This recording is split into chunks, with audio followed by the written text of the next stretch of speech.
حضرت جابر بن عبداللہ رضی اللہ تعالیٰ عنہ بیان کرتے ہیں،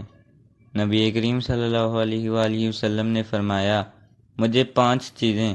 ایسی دی گئی ہیں جو مجھ سے پہلے کسی کو نہیں دی گئی تھیں۔ 1، مہینے کی مسافت سے رعب کے ذریعے میری مدد کی گئی ہے،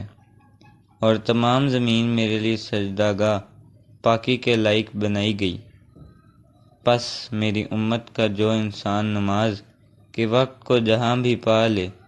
اسے وہاں ہی نماز ادا کر لینی چاہیے، اور میرے لیے غنیمت کا مال حلال کیا گیا ہے، مجھ سے پہلے یہ کسی کے لیے بھی حلال نہ تھا، اور مجھے شفاعت عطا کی گئی، اور تمام انبیاء اپنی اپنی قوم کے لیے مبعوث ہوتے تھے، لیکن میں تمام انسانوں کے لیے عام طور پر نبی بنا کر بھیجا گیا ہوں۔